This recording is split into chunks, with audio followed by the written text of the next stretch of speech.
खरं तर सॉरी म्हणते सगळ्यात शेवटी येऊन तुम्हाला आणखीन 10 स्लाइड्स दाखवायच्या वगैरे, म्हणजे मला खरंच संकोच होतोय की आपण इथे किती बोलायचंय, कारण विषय असा आहे अतिशय जिव्हाळ्याचा आणि त्याच्यावर किती बोललं तरी कमी आहे. आतापर्यंत आपण आज मानसिक आरोग्याच्या वेगवेगळ्या आयामांवरती बोलतो आहे. इथे आपण डिसेबिलिटी बद्दल ऐकलं, इथे आपण LGBTQ सारखा एक महत्वाचा विषय होता त्याच्यावरती आपण ऐकलेलं आहे. आपण त्याचबरोबर आता जे ऐकलं त्याच्यात सरांनी आपल्याला कायदा समोर आपल्या उलगडून दाखवला मानसिक आरोग्याशी संबंधित, आणि त्याच्या आधी कुचे सर आपल्याशी अतिशय सुंदर सेशन त्यांचं तुम्ही ऐकलंय. शेवटी आहे last but not the least, मी माझ्याबद्दलच बोलणार आहे, म्हणजे स्त्री म्हणूनच बोलणार आहे. त्यामुळे कदाचित कडवटपणा असेल बोलताना तर कृपा करून माफ करा, कारण हा कडवटपणा माझा वैयक्तिक अनुभवातून नाही आलेला, हा सामाजिक परिस्थितीमधून आलेला आहे, तेवढं आपण समजून घ्याल असं मला वाटतं. आणि स्त्री आणि मानसिक आरोग्य या विषयावरती आपण आता बोलतोय. आमचा एक मन नावाचा कार्यक्रम आहे, त्याच्यामध्ये काउन्सिलिंग आणि त्याच्या अनुषंगाने गाणी असतात. तर अशा त्या कार्यक्रमामध्ये तिचं मन नावाचा आम्ही एक कार्यक्रम करत असतो. त्यामध्ये मला पहिला प्रश्न विचारला जातो आणि तो असतो की स्त्रीचं मन आणि पुरुषाचं मन वेगळं असतं का हो? मला वाटतं तिथूनच आपण सुरुवात करायला पाहिजे. Next sir, next slide. आज आपण आधी आपल्या भारताकडे वळूया आणि मग स्त्रीकडे जाऊया. तर भारताची स्थिती काय आहे आणि मानसिक आरोग्याच्या बाबतीमध्ये काय आहे, इथे मी स्वतः काही बोलायची गरज नाही. आता सरांनी सांगितलं की आपल्याकडे मानसिक रुग्ण संख्या वाढते आहे, आणि या संदर्भामध्ये आपल्या राष्ट्रपतींनी मागे एकदा म्हटलं होतं की आपल्याकडे महामारी येऊ शकते. एपिडेमिक या शब्दाला आपण खूप घाबरतो आजकाल, करोनामुळे आपल्याला हा खूप कानावर आदळलेला शब्द आहे, पण तरी अजून आपण मनानी मानसिक आरोग्याची महामारी असं काही वगैरे आपण इमॅजिन करू शकत नाही. परंतु ते आपल्या उंबरठ्यावर येऊन ठेपलेलं आहे, आणि डिप्रेशन असेल, चिंताग्रस्तता असेल, या सगळ्यांमध्ये आपल्याला दिसतंय की आज आकडेवारी खूप वाढलेली आहे. आणि जगाच्या एकूण 15% मनोरुग्ण, तुम्ही इमॅजिन करा की जगभरामध्ये किती मोठं जग आहे आणि त्याच्यातले 15% मनोरुग्ण आपल्या भारतामध्ये आहेत. त्यामुळे आपल्याला किती प्रायोरिटाईज करायला हवंय त्याला, याच्याबद्दल वेगळं बोलायला नकोय. परंतु आपल्याकडे वैद्यकीय सुविधा मात्र नाहीये. सरांनी इथे आपल्याला आकडेवारी आता सांगितली, आपण रुरल पर्यंत पोहोचायचा प्रयत्न केला, पण अजूनही मला सांगा आपल्या इथल्या नागपूर पासून 20 किलोमीटर अंतरावरती सायकियाट्रिक ट्रीटमेंट करता इझिली सायकियाट्रिस्ट अवेलेबल असतात का? दुसरा प्रश्न, नागपूरमध्ये महिला सायकियाट्रिस्ट किती आहेत? महिला सायकियाट्रिस्ट, सर सॉरी मी इथे पुरुष आणि महिला भेद करते, पण कारण आहे. मला परवाच एक फोन आला आणि त्यांनी म्हटलं की अहो कोणी लेडी सायकियाट्रिस्ट असतील तर सांगा. कोणाकडे पाठवणार अशा वेळेला? आणि नागपूरमध्ये जर नाहीये तर बाकीच्यांसाठी कुठे अवेलेबल असेल? म्हणजे रुरलमध्ये आपण जसं जातो तशी ही गॅप आपल्याला जास्त दिसते. Next please. आपल्याला आता विचार करायचा आहे की स्त्री आणि पुरुष यांच्यामध्ये मानसिक आरोग्याचे प्रश्न काही वेगळे असतात का हो? म्हणजे स्त्रियांना वेगळ्या पद्धतीचे आजार होतात, पुरुषांना वेगळ्या पद्धतीचे आजार होतात, असं काही आहे का? एक थोडंसं क्लासिफिकेशन जर केलं तर सर मला करेक्ट करतील जर चूक असेल तर, की आपल्याकडे आपल्याला लक्षात येतं की इंटरनलायझिंग ज्या डिसऑर्डर्स आहेत त्या महिलांमध्ये जास्त असतात. म्हणजे त्या मनातल्या मनात ठेवणं, अनेक कुंठाग्रस्त होऊन त्याबद्दल विचार करणं, अशा ज्या काही डिसऑर्डर्स असतील त्या लेडीजमध्ये जास्त आहेत. तर पुरुषांमध्ये एक्सटर्नलायझिंग डिसऑर्डर्स या जास्त आहेत, ज्याच्यामध्ये आपण म्हणूया ॲग्रेशन जास्त असतं, ज्याच्यामध्ये व्यक्त होणं जास्त असतं. असं सगळं आपल्याला पुरुषांमध्ये जास्त दिसतं. परंतु आपल्याला सरसकट जर विचार करायचा झाला की स्त्री आणि पुरुषांमध्ये मानसिक आजारांचं प्रमाण कोणामध्ये जास्त आहे, तर आपल्याला इथे लक्षात घ्यावं लागेल की साधारण मानसिक आजारांचं प्रमाण महिलांमध्ये अनफॉर्च्युनेटली थोडं जास्त आहे. आणि सायकोसोमॅटिक इलनेसेस जर आपण विचारात घेतले तर ते सुद्धा आपल्याला महिलांमध्ये जास्त असतात. ज्याला आपण मनोशारीरिक आजार असं म्हणतो ते महिलांमध्ये जास्त असतात. या दोघांमध्ये जे काही आजाराचे प्रश्न आहेत ना, म्हणजे पुरुषांना होणारे मानसिक आजार आणि महिलांना होणारे मानसिक आजार, यांचा जर आपण तुलनात्मक विचार केला तर आपल्याला काही मुद्दे लक्षात घ्यावे लागतात, ज्याच्यामध्ये आहे की त्यांचा आजारपणाची सुरुवात केव्हा होते. महिलांमध्ये आणि पुरुषांमध्ये याची सुरुवात वेगवेगळ्या टप्प्यांवरती होत असते. त्यांची लक्षणांचं जे काही प्रगटीकरण असतं त्याच्यात थोडासा फरक असू शकतो. मनोविकृतीची लक्षणं, सामाजिक समायोजन या सगळ्यांच्या बाबतीमध्ये आपल्याला वेगळ्याने विचार करावा लागतो. आणि जेव्हा आपण दीर्घकालीन आजारांचा विचार करतो, ज्याला आपण क्रॉनिक इलनेसेस म्हणतो, त्या दोन्हीचा परिणाम स्त्री आणि पुरुषांवरती आपल्याला वेगळा दिसून येतो. आणि मग मी येते नेक्स्ट स्लाइड प्लीज यावरती, की स्त्रीचं मन आणि पुरुषांचं मन असं वेगळं असतं का हो, आणि जर भेद असेल तर त्याची कारणं काय आहेत, का बरं वेगळे वेगळे दिसत आहेत, आपल्याला एक्सप्रेशन्स वेगळे का दिसत आहेत. तर आपल्याला 3 भागामध्ये याचा विचार करता येईल, की शरीर रचना म्हणजे ज्याला आपण म्हणू फिजिओलॉजिकल ज्या गोष्टी आहेत त्या असतात कारणीभूत. दुसरं आहे की जैव रासायनिक घटक आहेत ज्याच्यामध्ये हार्मोनल आस्पेक्ट जास्त म्हणू आपण.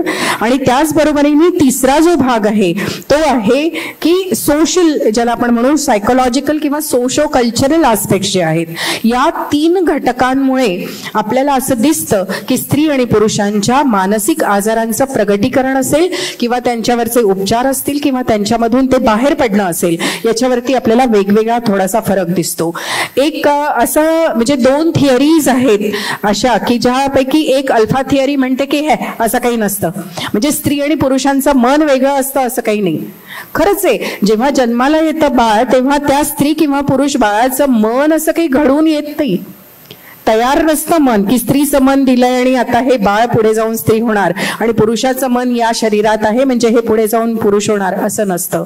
मग हे घडतं कसं, तर त्याच्यासाठी 3 फॅक्टर्स आहेत ज्याच्यामध्ये आंतरक्रिया होत असते, ज्याला आपण समजू शकतो की जेनेटिक फॅक्टर्स आहेत, व्यक्तीच्या तिला जे काही हार्मोनल जे घटक आहेत ते आहेत, आणि तिसरा म्हणजे सोशो कल्चरल फॅक्टर्स. या सगळ्यांच्या आंतरक्रिया एकमेकांवरती परिणाम होत असतात आणि त्याच्यातून मनाचा आपण म्हणूया उलगडा आपल्याला होत असतो.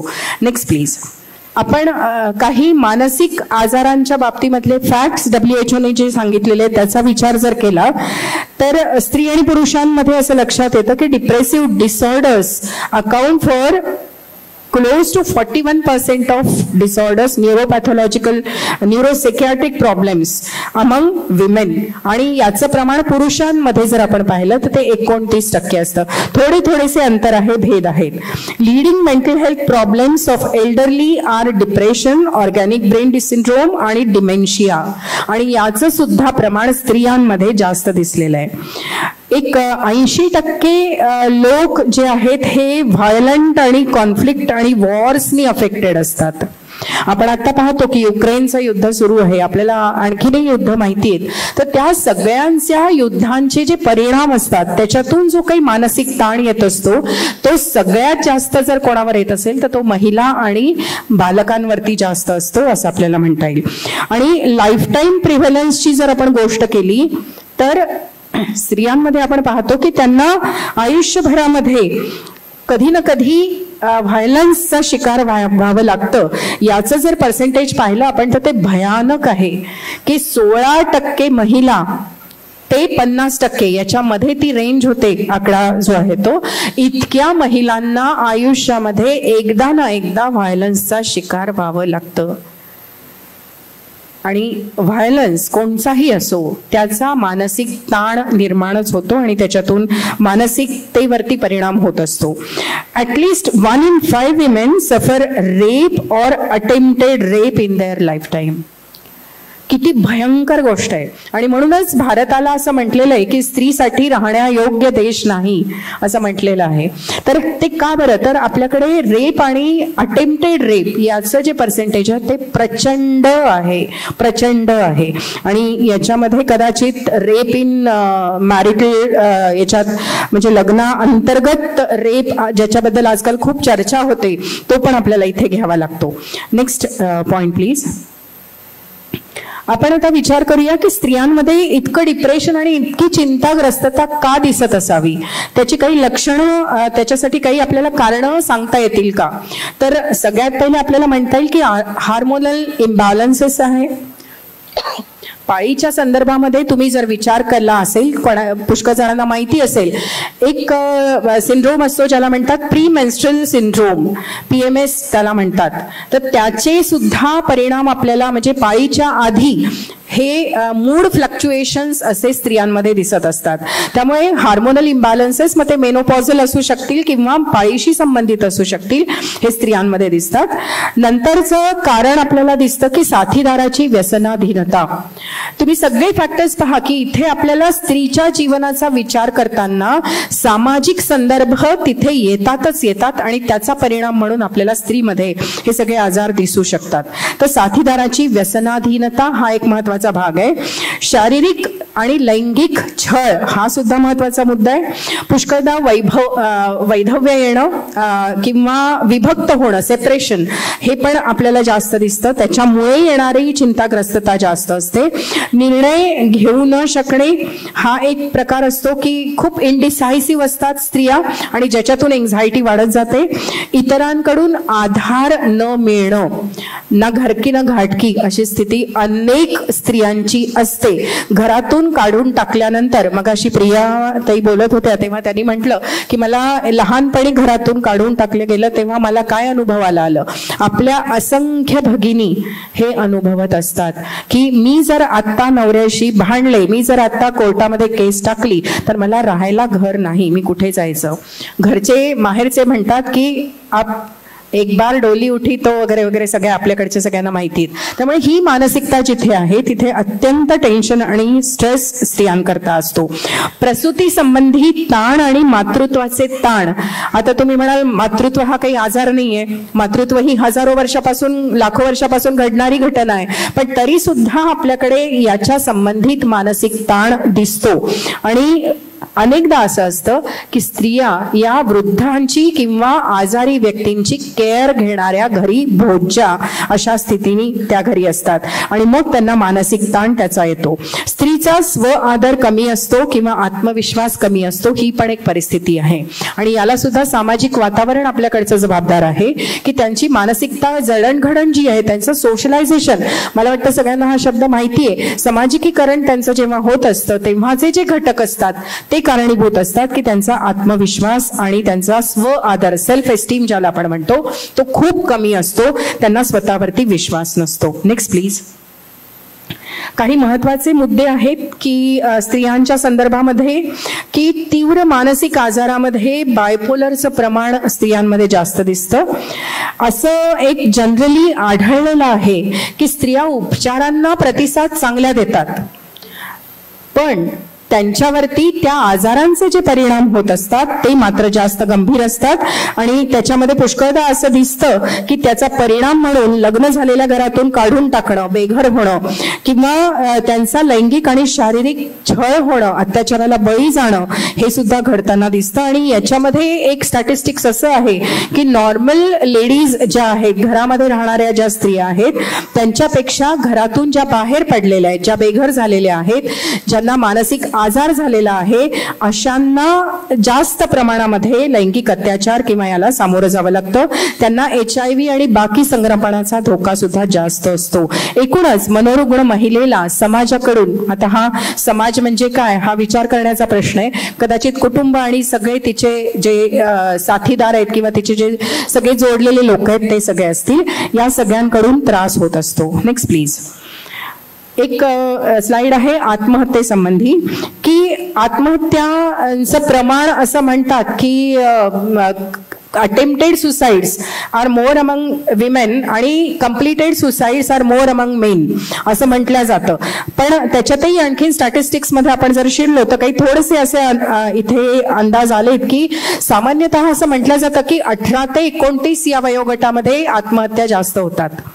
पण स्त्रियांच्या संदर्भामध्ये आपण जर विचार केला तर 10 ते 17 या वयोगटामध्ये आत्महत्यांचं प्रमाण हे वाढलेलं आपल्याला दिसतं.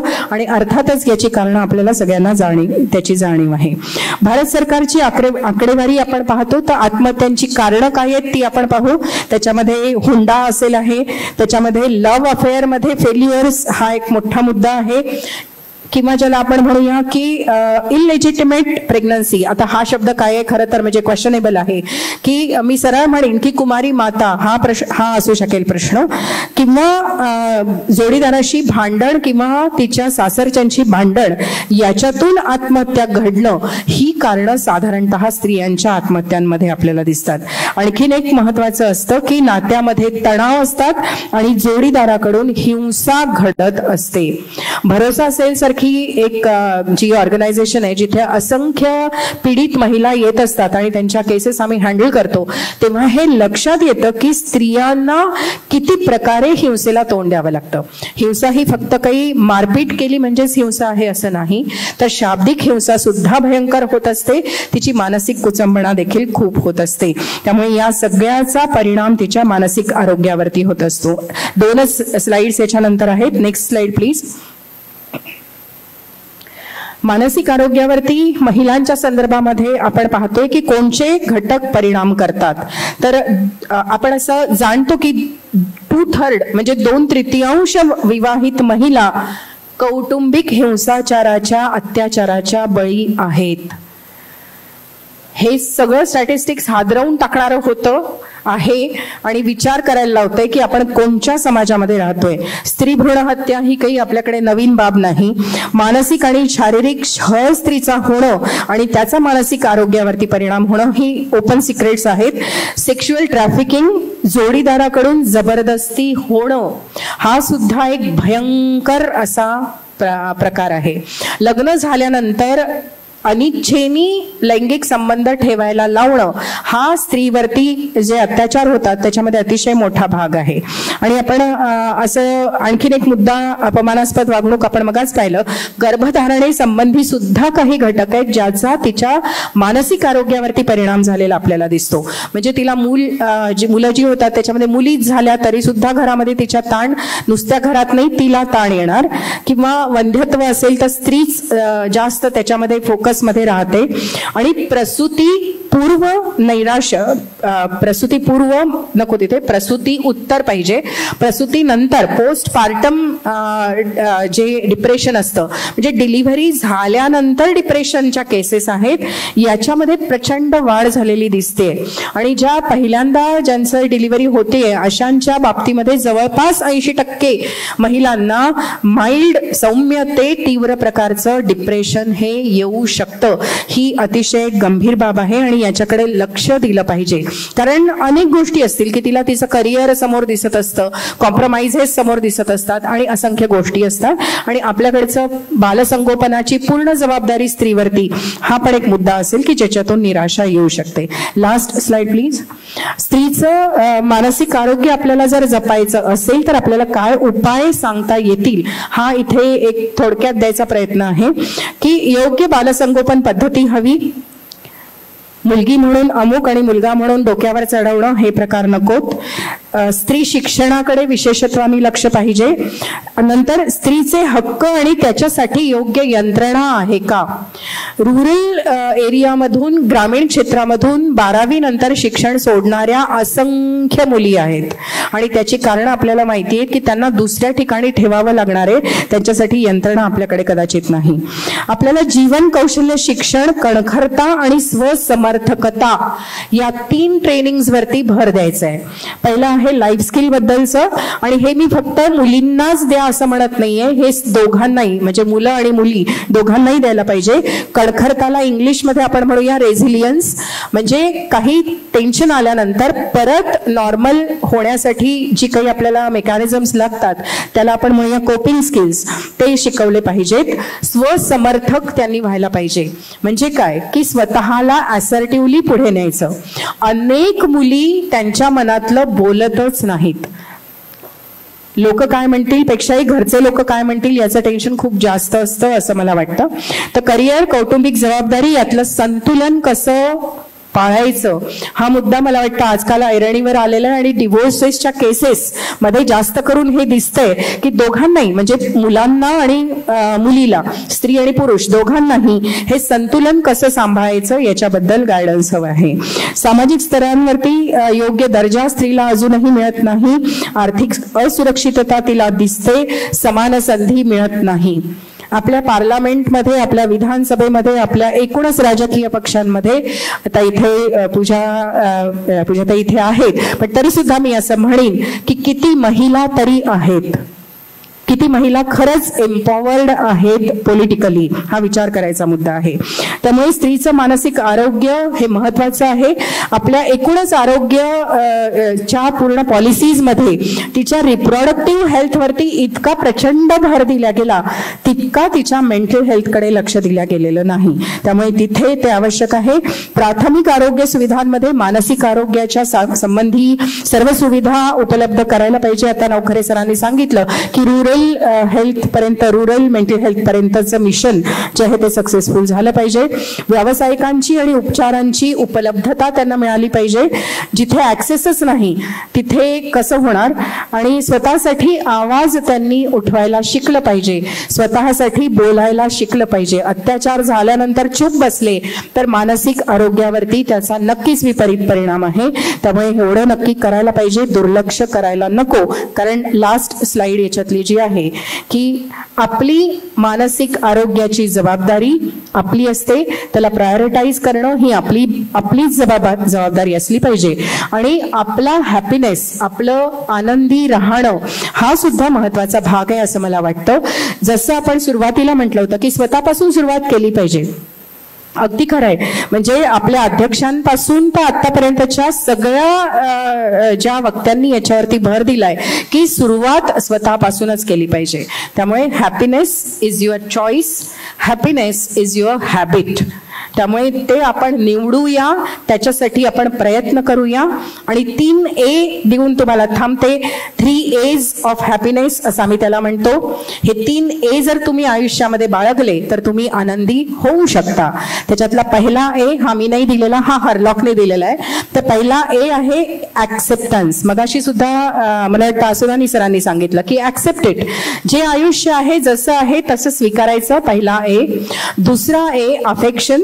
आपण इतरांना आपुलकी आणि प्रेम दिलं तर आपल्याला आपुलकी आणि प्रेम मिळेल. आपण जर मत्सर द्वेष आणि त्वेष करत राहिलो तर तेच आपल्या वाट्याला येईल. त्यामुळे दुसरा A आहे अफेक्शन. आणि तिसरा A आहे अचीवमेंट. काही ना काही उपलब्धी आपल्याला आपल्या आयुष्यामध्ये केली पाहिजे. मग ज्या स्त्रिया घरी राहतात, ज्या स्त्रिया गृहिणी आहेत, त्यांच्या आयुष्यामध्ये अचीवमेंटच नाही असं असेल का? त्यात जी पण डिश करत असतील, जेही काम करत असतील, लग्न झालं असो किंवा नसो, ते जेही काही काम करतात ते त्यांनी जर सुंदर केलं, उत्तम केलं तर त्याच्यातून सुद्धा त्यांना काही ना काही उपलब्ध होत असतं. त्यामुळे be accepting yourself, be affectionate towards others, towards yourself also. कारण आपण आपल्यावर सुद्धा प्रेम करायला विसरून जातो. तसं करू नका, स्वतःवर पण प्रेम करा. आणि तिसरी गोष्ट, काही ना काही आपल्याला नक्की अचीव्ह करायचंय, पुढे जायचंय आणि ऍक्च्युअलाइज करायचंय. मॅस्लोचा A विसरू नका, ऍक्च्युअलाइज युअरसेल्फ. थँक्यू सो मच ऑर्गनायझर्सनी संधी दिल्याबद्दल. थँक्यू.